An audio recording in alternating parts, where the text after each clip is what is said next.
Hola, ¿qué tal? Bienvenidos a la parte final de los 1000 años de Pepe Corcueña. Aquí tengo el libro. Hoy vamos a leer de la página 86 a la última página del libro, que es la página 102. Entonces, vamos a ver qué sucede con Noé.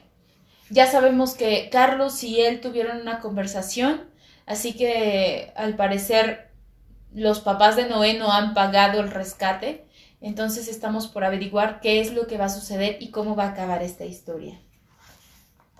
A las 2 de la mañana, Carlos despertaba en su cama al lado de su mujer.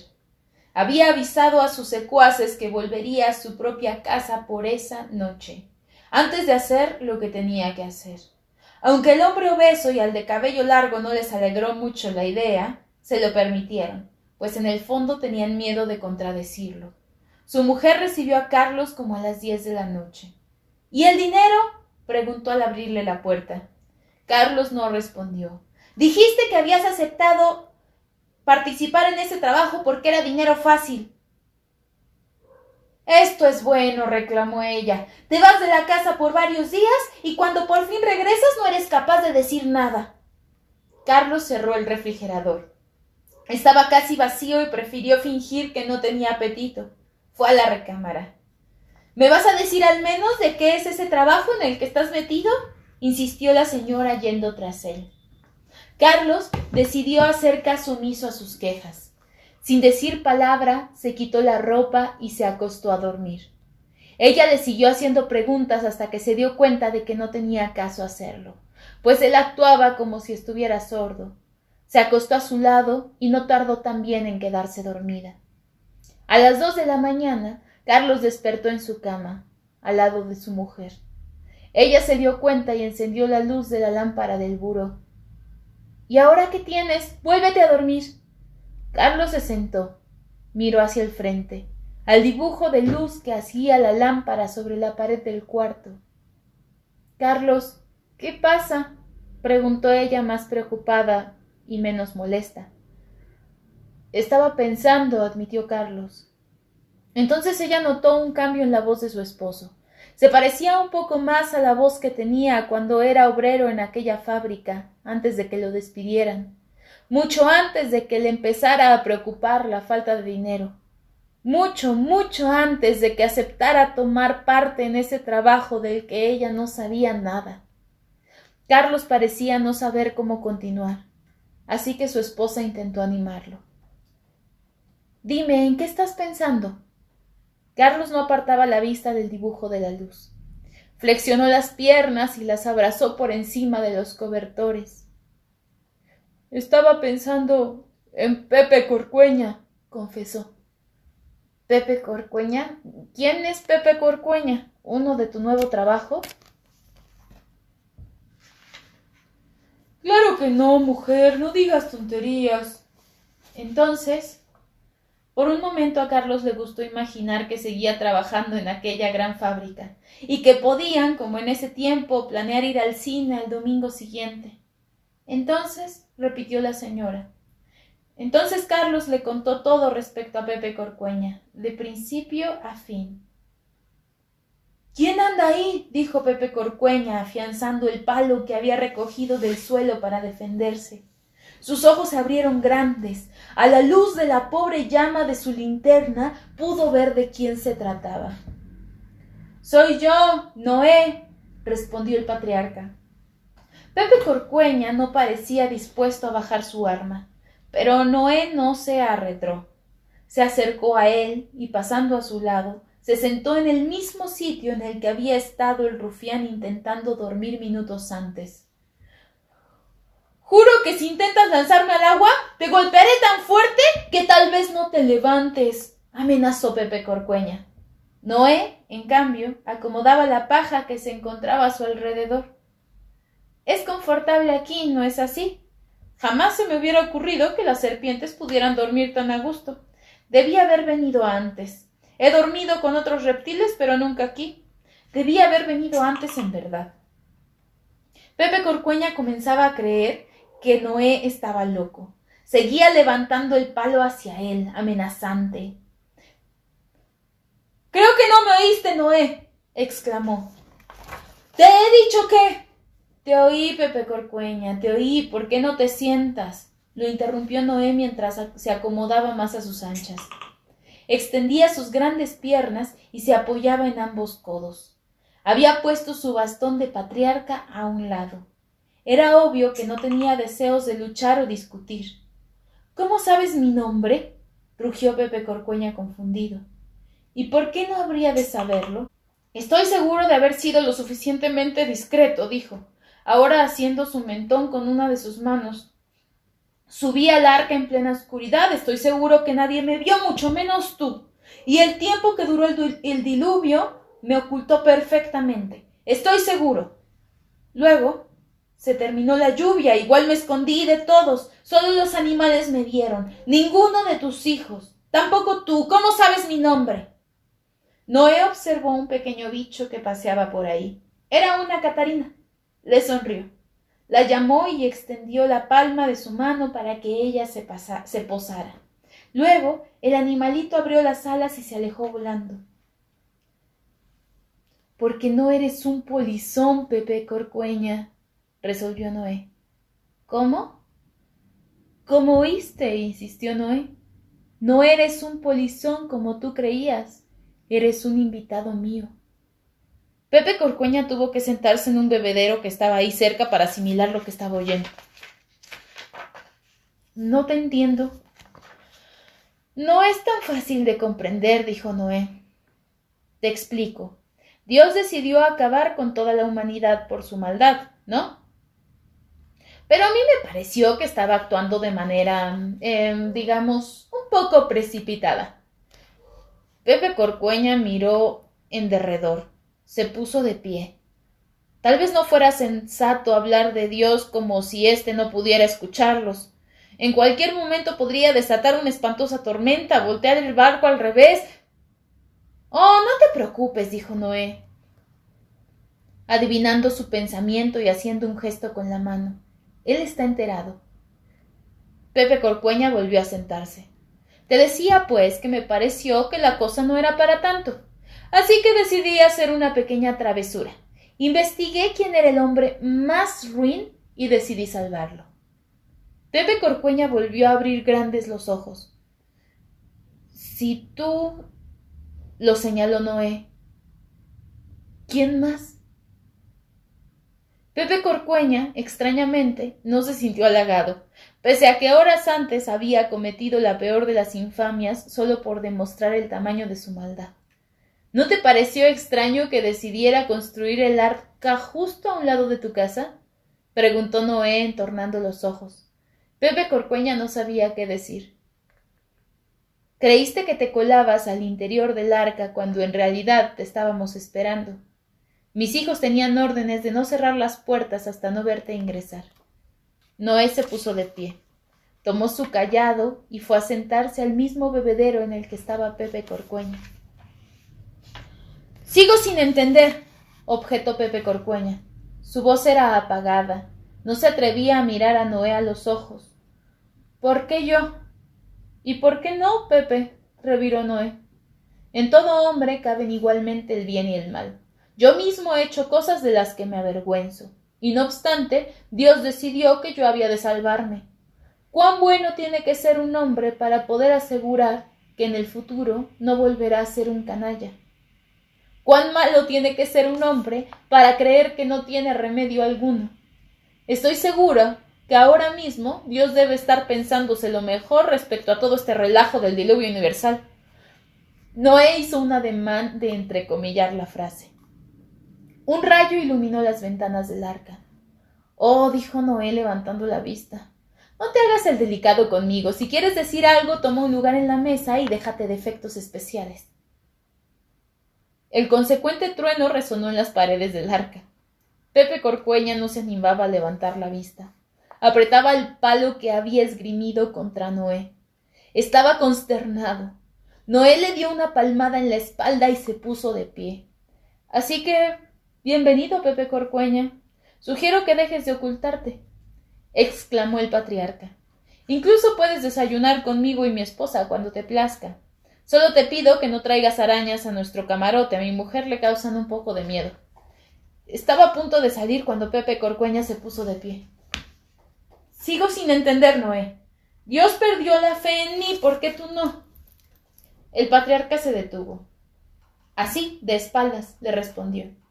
Ya te lo dije, Pepe Corcueña, porque yo mismo no soy un hombre 100% bueno. Y si cabe la mínima posibilidad de que yo en el futuro vuelva a hacer algo de lo que me arrepienta, entonces tú... Noé resopló como si cargara sobre sus espaldas un peso muy, muy grande.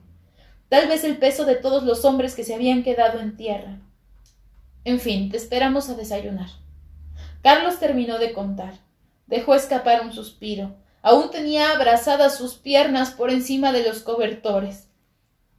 Es un lindo cuento de hadas, suspiró la señora, quien apagó la luz y giró bajo las cobijas dándole la espalda a Carlos.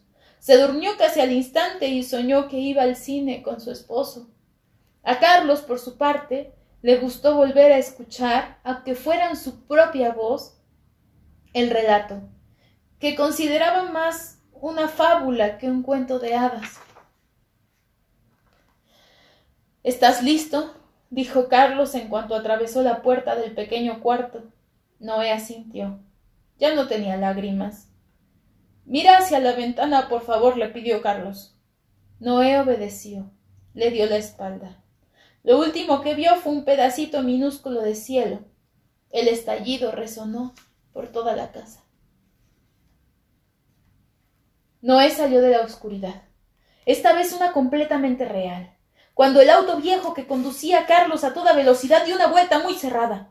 ¿Dónde estoy?, preguntó al incorporarse. Agacha la cabeza, le ordenó Carlos. No pude sacarte sin que me vieran y ahora vienen tras de nosotros. Noé tardó en comprender. Notó que aún llevaba la cadena atada al tobillo, pero ésta había sido cercenada de un balazo. —¡Que te agaches, digo! —te exclamó Carlos. —¡Es posible que disparen! Noé miró hacia atrás a través de la ventana. Otro auto, igual de viejo, venía en pos de ellos. Se tiró sobre el asiento trasero y no pudo evitar sonreír. Ahora estaba perfectamente claro para él. Carlos lo había sacado de la casa contra la voluntad de sus cómplices. Supuso que se había desmayado al escuchar el disparo y su captor lo había llevado en brazos hasta el auto. Se atrevió a decir «Gracias». Carlos no respondió. Noé continuó tirado de espaldas, tratando de imaginar cómo sería la persecución. Había leído algunos cuantos libros y había visto muchas películas, así que le gustó imaginarse dentro de alguna de esas historias. Le gustó imaginarse la parte final de esta. 2 carros a toda velocidad por las calles de la ciudad. Le gustó imaginar que el Gorras pudiera estar ahí con él, disfrutando de su última emoción. Lamentablemente, el solo en pensar en el Gorras le produjo un especial dolorcito en el corazón, un vacío similar al que sentía por su padre cuando se iba por varias semanas a trabajar a otro país. De pronto, Carlos frenó de golpe y miró por el retrovisor.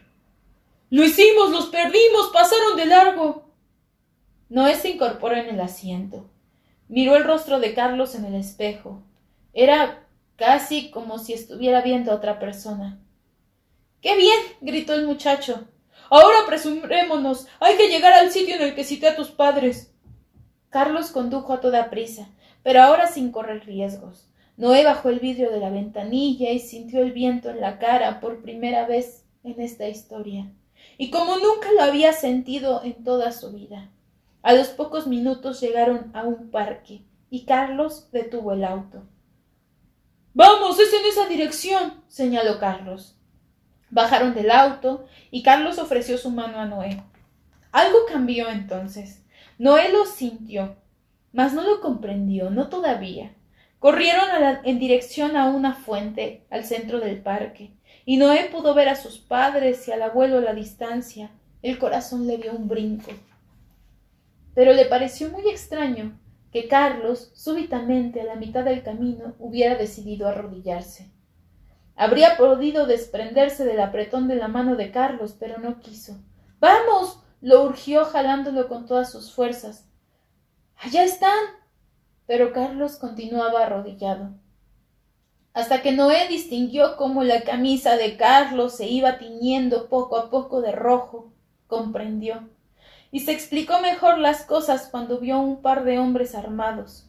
uno de ellos obeso, el otro de cabello largo, correr para no ser alcanzados por un par de policías que ya iban en pos de ellos. Carlos decidió que sería mejor idea recostarse en la hierba. Noé se arrodilló junto a él, y nadie, ni sus padres, ni el abuelo, ni la policía, ni la gente, quiso aproximarse a ellos. Si hubiera tenido que describir lo que había en los ojos de Carlos al recostar la cabeza en el césped, Noé habría tenido que escoger muchas palabras en vez de una, y la mayoría de ellas no tenían nada que ver con el odio. «Es una lástima, Noé, como el del arca», dijo el hombre de los 2 metros con voz apagada. Noé entendió entonces absolutamente todo. Ya no abrigó ningún tipo de duda. Supo las palabras, y supo por qué, cuando Carlos le había tomado de la mano, al bajar del auto, el vacío en su corazón había desaparecido por completo. «Es una lástima», replicó Carlos. «Me hubiera gustado oír más cuentos de Pepe Corcueña». Noé sabía las palabras, pero no encontraba la manera de abordarlas. «Ya no hay tiempo, ¿verdad?», añadió Carlos. Una lágrima se anunciaba en sus pupilas. «Bueno, tal vez haya tiempo para el último». «Último, que es muy corto», sentenció Noé, mirando en derredor, justo cuando la gente comenzaba a agruparse en torno a ellos, aún sin acercarse. Pepe Corcueña murió muy viejo. En esos tiempos la gente moría muy anciana. Creo que tenía como 1000 años o más. Y todos los animales le lloraron como al mejor de los amigos, porque desde que el arca tocó la tierra, se dedicó a cuidarlos a todos, aún mejor que el mismo Noé. Noé levantó un poco la vista. Se topó con la sonrisa de su abuelo. «Es un buen final», sugirió Carlos con voz más apagada. «Sí, Gorras, creo que es un buen final», respondió Noé mirándolo a los ojos. Carlos levantó un poco la cabeza. Se sentía muy cansado, con unas ganas tremendas de dormir, pero la frase de Noé lo espabiló. «¿Cómo dijiste?» «Que yo también creo que es un buen final, Gorras». «Hace mucho que nadie me decía así. ¿Cómo supiste?» «Tú me lo dijiste». «Es imposible». «También sé que tienes 2 hermanos y que el menor se llama Eleuterio». «Es imposible», insistió Carlos. Su voz era un susurro. «Tienes un perro muy bonito que se llama Lobo». «Tenía, sí, un perro muy bonito que se llamaba Lobo». Carlos hubiera querido seguir hablando de esto con Noé. Tratar de comprender cómo sabía tantas cosas de él y de su infancia. Hubiera querido tener tiempo para recordar los días en que su padre no dejaba de reprenderlo por ser tan exagerado, los días en que nada importaba más que jugar y reír, los días de escuela y fútbol. Lamentablemente se sentía muy, muy cansado. Me tengo que ir». «No digas tonterías, Gorras», respondió Noé. «Así que 1000 años, ¿eh?» «¿Vas a llorar? No me digas que eres un llorón». «Estoy muy cansado, Noé, como el del arca». «Ya te dije que no digas tonterías, Gorras». Pero Carlos, a quien de niño apodaban Gorras, porque era imposible no verlo con una cachucha en la cabeza, ya no estaba ahí cuando Noé terminó la frase. Afortunadamente, es algo sabido por todos que en el cielo todo el mundo tiene 9 años, y que se puede ir hacia el pasado o el futuro con solo desearlo. Por eso Noé no temió separarse de su amigo y correr a los brazos de sus padres, porque sabía que, en ese momento, seguramente el Gorras estaría ya tomando chocolate y viendo caricaturas. Así que aquí termina esta historia, que es, en cierto modo, parecida a una fábula, y que hubiera podido ocurrir en cualquier lugar y en cualquier tiempo, justo en el momento en el que la policía decide llevarse a Carlos, dormido para siempre, sin poder comprender por qué un par de gorriones han decidido posarse sobre su pecho, Cualquiera diría que le susurran algo, cualquiera diría que le narran un cuento, pues en la cara de Carlos se dibuja una sonrisa en toda forma. De cualquier manera, nadie se sorprende por esto. Todo el mundo sabe que en las fábulas no hay miembro del reino animal que no hable el español con gran soltura. Solo una última anotación. Algunos importantes zoólogos alemanes han notificado la existencia de una extraña ave en las costas de Madagascar.